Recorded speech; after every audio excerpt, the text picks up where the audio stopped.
L'écrivaine Marie Laberge est de retour avec un nouveau roman, son 17e, je crois.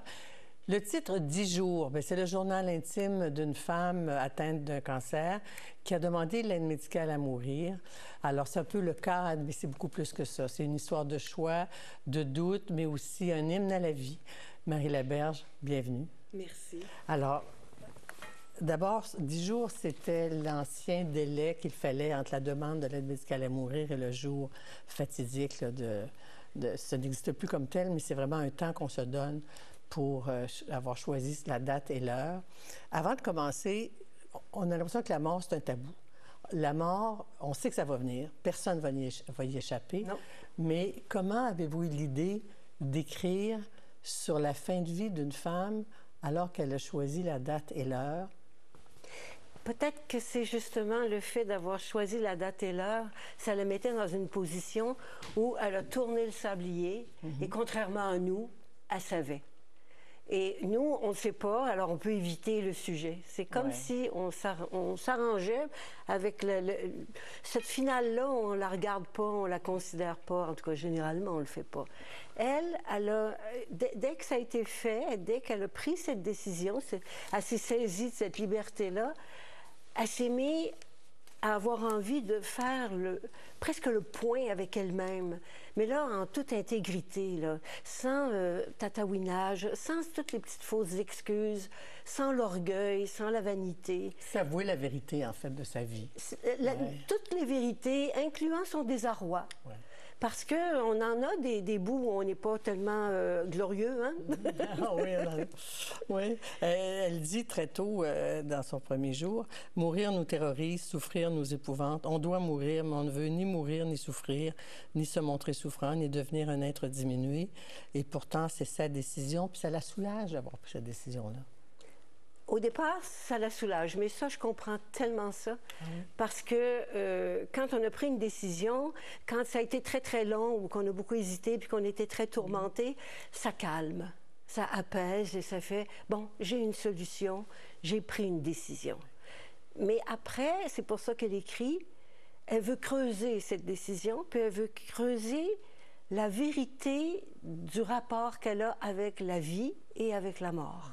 Ça commence avec la mort, mais c'est fou parce que la vie est beaucoup plus puissante qu'on l'imagine. On revoit sa vie, on vit avec elle tous ses bons et grands moments, ses amours, ses déceptions, ses enfants, ses petits-enfants, chaque petit détail, mais aussi un passage dans lequel je me suis reconnue. Quand on apprend une mauvaise nouvelle ou qu'on apprend quelqu'un nous dit « je suis atteinte d'un cancer de grade 4 », elle appelle des gens pour dire qu'elle a choisi l'aide médicale à mourir, sauf sa belle-sœur, personne ne sait quoi dire. Exact. C'est le silence qu'elle porte. En fait, quand ils se taisent, c'est merveilleux, mais c'est quand les gens se mettent à dire n'importe quoi qui est difficile. Parce que les gens se mettent... Parce qu'ils sont comme en panique devant l'impuissance. L'impuissance, c'est très puissant. Comment avez-vous pu pénétrer dans cet univers très, très troublant, mais en même temps très beau de cette femme? D'une femme qui ne me ressemble pas. À la veille de sa mort. J'avais décidé, quand j'ai eu... C'est une idée qui m'est venue... Ça fait au moins 4 ans. Et je voulais pas l'écrire parce que ça me tentait pas, parce que je voyais pas comment le faire autrement qu'en écrivant un journal, donc en devenant elle. Alors, disons-le, c'est un journal 10 jours, 9 jours, jusqu'au dernier jour. Oui, c'est le décompte. Ouais. Alors, elle, quand il reste 10 jours, elle marque 10 jours, puis elle jette sur le papier ce qu'elle pense. Et puis après, elle continue. C'est-à-dire, les jours s'épuisent, le sablier s'épuise. Mais tout ça, pour moi, il fallait avant tout que je ne sois pas Marie qui regarde quelqu'un d'autre écrire ou qui gère la personne en train d'écrire, mais il fallait que je consente à considérer ma mort. Comme c'était vous face à vous. Oui, mais moi, je suis pas comme elle. J'ai pas 2 enfants, j'ai pas sa vie. Mais j'ai laissé faire la mienne et j'ai plongé dans la sienne avec elle, complètement en symbiose, complètement... Et j'étais étonnamment bien. Des écrivains disent « c'est mon personnage qui me guide ». Oh, mais ça, c'est sûr que le personnage... Donc elle, c'est elle qui vous attirait vers cette écriture. C'est elle qui allait là où elle voulait, à son rythme. Dans ses questions, et c'est pas moi qui revenais sur elle tout à coup pour dire « oh ben là, je vais faire d'autres choses ». Non, non, c'est pas moi qui décidais. j'ai voulu être très, très, très honnête. Je ne sais pas comment le dire. Ben je oui. voulais y laisser toute sa place.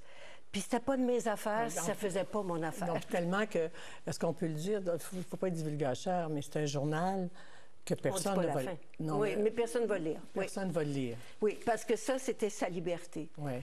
En fait, si quand j'ai écrit, quelqu'un lisait par-dessus mon épaule ou quelqu'un voulait lire, je ne serais plus du tout capable d'écrire.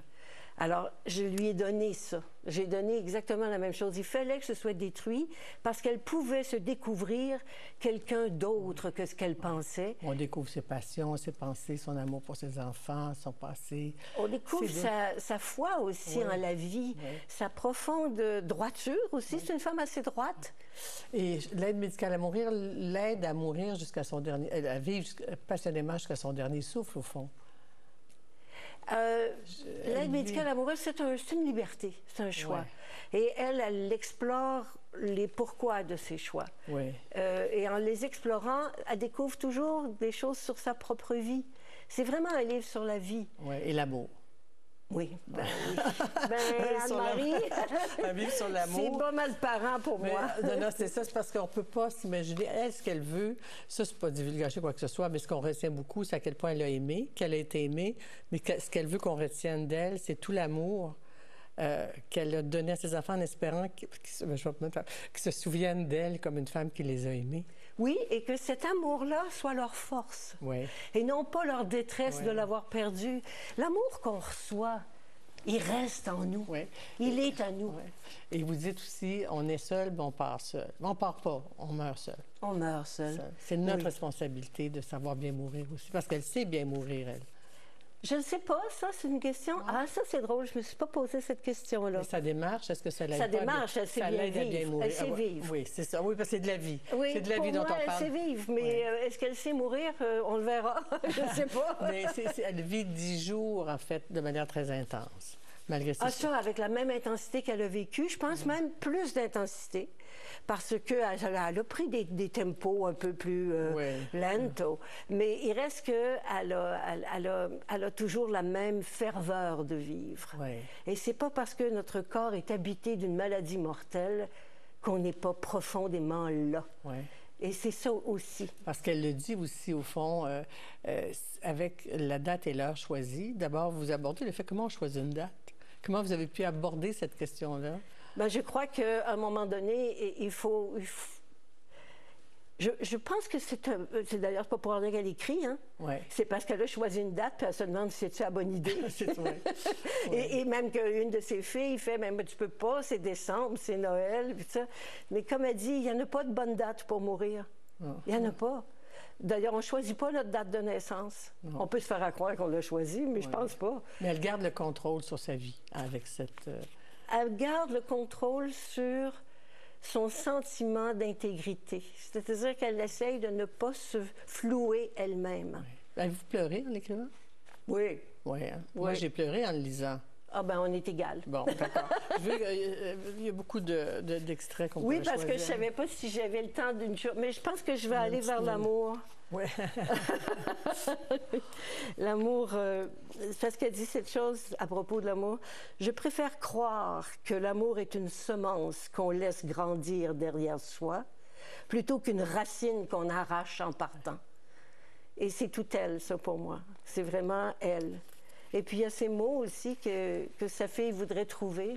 Sa fille voudrait trouver des grands mots, des phrases lourdes de plomb pour pouvoir marquer le moment. Puis elle dit, écoute, on aura des silences inoubliables puisque les paroles ne rendent pas justice à ce qu'on ressent.